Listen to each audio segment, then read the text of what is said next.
Hey everybody, it's Natasha here and welcome to our Christmas cruise. We're just making sure that our luggage gets onto the boat itself. And this is the second time that I'm on the Diamond Princess. The first time was the first ever time that she even sailed. Alright, so we are on board and this is our little home. Wee, my wife. My wife, excuse me. Yeah. People know this. Me. Are you ready? And this is the bathroom on the ship. Hello? Hello, hello. Are you ready? I'm ready. Ta-da! Ta-da! Is that us? Oh, that's one of those in case we die kind of boats. Oh yeah, you want to take it? Feeling good? Gonna go get food now? Yeah, I'm hungry. This is a really nice room.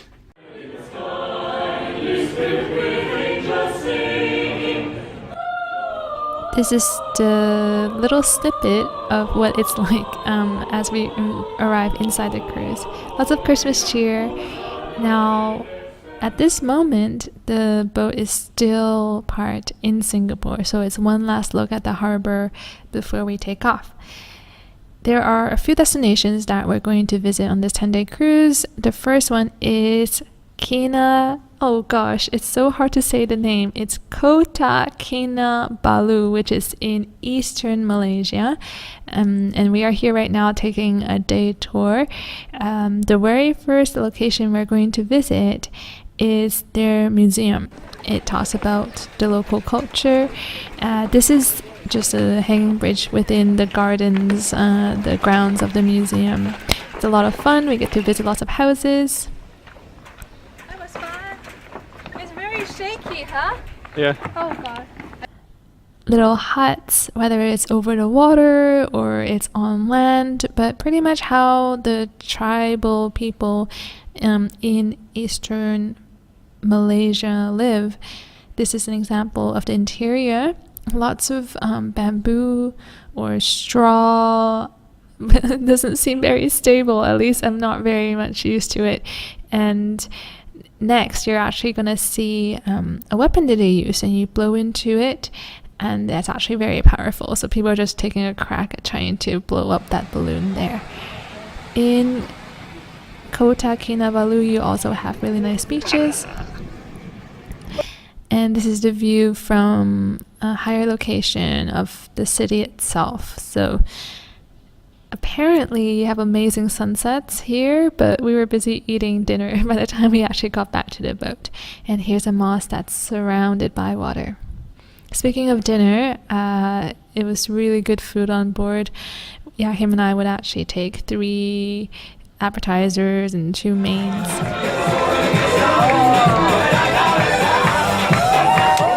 So this madness that you're looking at right now is just the type of stupid entertainment that we got to see from time to time on this cruise ship. So this is the last dinner, and it's where the people in the kitchen, who we never really see, come up and say hello, and they're just apparently it's a tradition, and they're just holding these baked Alaska. Everyone's just having a good time and getting to know them. Now, the next morning after that madness, sometimes you'll wake up, and if you have another port that you're to arrive at, like here, where in Vietnam, 2 days later, you'll get to go on your own excursion, or for us, we just hired our own car to take a look locally what's going on. So our first stop here is the local temple. I know I'm gonna butcher this completely, but I'll get my Vietnamese on and try to explain to you. This is the Long Son Pagoda, or Tra Long Son Pagoda, and here there is a really windy path that takes us up to the Buddha, and you get a really nice view. And of course, along the way you get bitten by mosquitoes, and you have the street vendors yelling at you, trying to sell you umbrellas and water, but just keep walking, it's gonna be okay. And this is one excursion stop. Now, along the drive, of course, we saw some typical Vietnamese driving, such as a guy moving a whole refrigerator by himself on a scooter, and the trick is to, hold it up with your hand. Grab onto the rope and don't let go. Now, this is the second stop that we're going to make here in Thrang in Vietnam. And this stop is the Po Nagar, which is a Hindu temple. And it was founded back in 781. And that's CE. So it is of Hindu religion, so it's quite fascinating to see the influences within the area, because you'll come across really old structures like this, and it just stands out completely. And that's actually the bridge that we drove on in order to come here. Yeah, we got caught up on a pretty cloudy day. And in this area we also have some nice gardens that we can enjoy, and just lots and lots of tourists. If you're going to visit one of these sites, then it's inevitable, but at least you can catch a bit of quiet or peace in the gardens, like we are trying to have here. And definitely for Jachym and I, one thing that was really different was the fact that we did take the day tours with all our relatives and friends and family friends, and it's just madness with 12 people, Chinese people, screaming at one another. This is the interior, and we left very soon after because, it was a place of worship and it just didn't feel right to be there. This is right at the beach. There's a very famous boulder or rock that we decided not to go. But the trick really is, when you are hiring someone for a local day tour, to make sure that they don't recommend you anything to eat, because they'll get a cut from it. It's going to be very expensive seafood and you'll just get scammed. Now, in terms of the holiday celebrations, it was a very American Christmas. So this is one of the activities, which was a gingerbread house competition, and I took it very seriously. And we signed up 2 rooms. Jingle bells, jingle all the way. Oh, what fun it is to ride in a one-horse open sleigh. Hey! Rudolph the red-nosed reindeer had a very shiny nose, and if you ever saw it, you would even say it goes. All this caroling was actually on Christmas Day, and at the theater where all the shows are happening, we just went bonkers with these balloons. Lynn, the cruise director, actually said that they pay millions for the show protection, but the balloons make us happiest.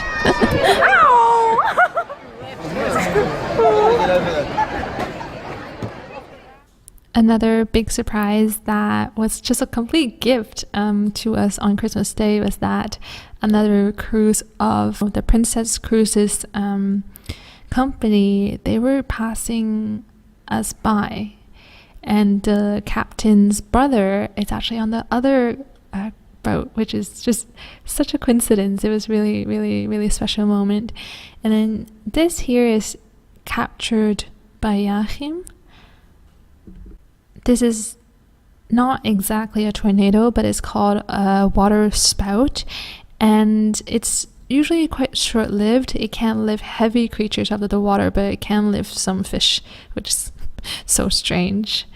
Another location that we went to on this cruise is Pattaya. Jachym actually was so tired of the group excursions that he stayed on board. But this is a temple that we visited, and when I arrived, I thought it was just insane. It was set on a beach, and there is water behind it. There's so many wooden carvings. It's just made completely of intricate carvings, completely of wood, that it looks like it's from a set of Pirates of the Caribbean or some movie set, really. The name of this particular temple is called the Sanctuary of Truth. It actually has a very interesting background in that this project was initiated by a Thai businessman in the 80s. It's still currently in construction, and it is filled with sculptures, a completely wooden building filled with Buddhist and Hindu motifs. And I've never visited a temple where I had to wear a hard hat, but I needed to in this temple. It's scheduled to be completed in 2050. So similar to the Gaudi Church in Barcelona, the Sagrada Familia is still a work in progress, but all the tickets that you buy literally support the construction of this beautiful, beautiful temple. And there are so many carvings that I literally could have spent all day here. It is so beautiful, so gorgeous. But yeah, because of group tours, we had to leave relatively quickly.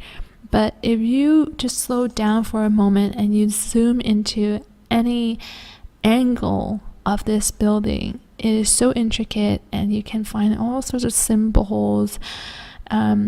Even right now, I'm going to film for you what it was like to walk up the stairs and enter the temple itself. And every step of the way, I wish I could just stop and spend a good half hour looking at each little figure and the paneling on the side and the goddesses, and it's just breathtaking. There's just so much to look at. Honestly, one of the most beautiful temples I have ever visited in my life.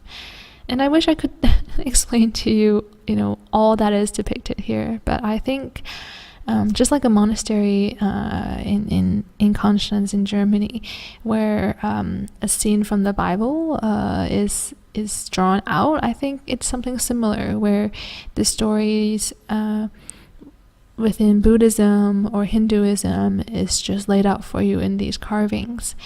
And if you look beyond the view next to this temple, you get a really gorgeous view of the ocean right next to us.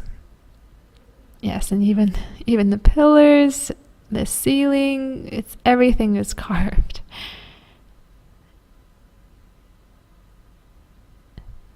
And the silhouette of the carvings is equally special. And now within the temple itself, you have different goddesses and gods. Here's the god of water.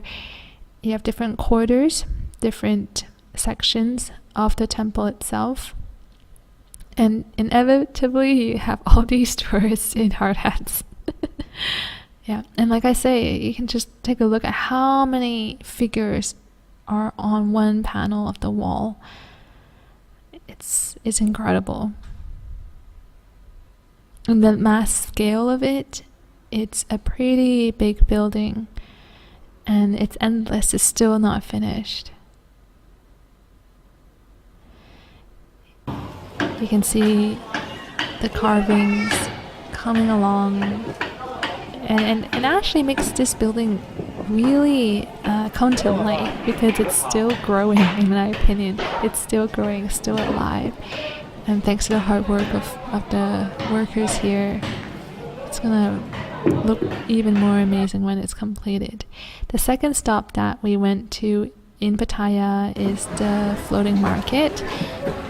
I have to say it kind of is a tourist trap, because you have to pay money to get into the market itself, which means it's purely for tourists to take a look at. But similar to the Vietnamese floating market, it serves noodles and dishes off the side of the little boats there, and that's where I had a papaya salad and I think something else too. So it's actually really fascinating to be able to have a dish that's made in a tiny, slender boat. So I guess it was worth it, but just keep in mind that it's going to be very, very touristic. Yep, bunch of tourists on a boat floating by. but it's special. It's very special. On our off days when Jachym and I aren't on land, we usually enjoy ourselves on the boat with lots of food, lots of quiet, lots of dance lessons, lots of shows, and just catching up with family, which is quiet time. The last stop that we went to is Sa Mui. So here I am. If you're not well prepared for the temple, then you look like a crazy person with a shawl, with a beach towel around you. Just gotta dress appropriately for these Buddhist temples. I definitely wasn't. And we visited several other temples. And pretty much that was it. That's the last location on land that we visited. We also went to the outskirts of not Koh Samui, that would be Ho Chi Minh City. We didn't go in. We just were at a town near where the boat stopped, and that is Baria. So we just had some pho and had some Vietnamese coffee. And every time we go on land, sometimes we dock directly, or sometimes we have to take these little boats or tenders onto land. So I think one of my most favorite things about this 10-day cruise, first of all, is the food. Second is how well you're taken care of. There's so many people on board that's completely crew, and they're here just to tidy up our room. People at the buffet, our waiters and hostesses, and dance lesson teachers, and all these activities, and of course we saw the captain too. Just so many things to keep busy ourselves with. So I think Jachym had a really good first time, and I think next time probably take it a bit more easy. And that was pretty much our that was our Christmas on board. And this is us leaving the cruise and heading back to Kuala Lumpur from Singapore. See you next time when we're on land.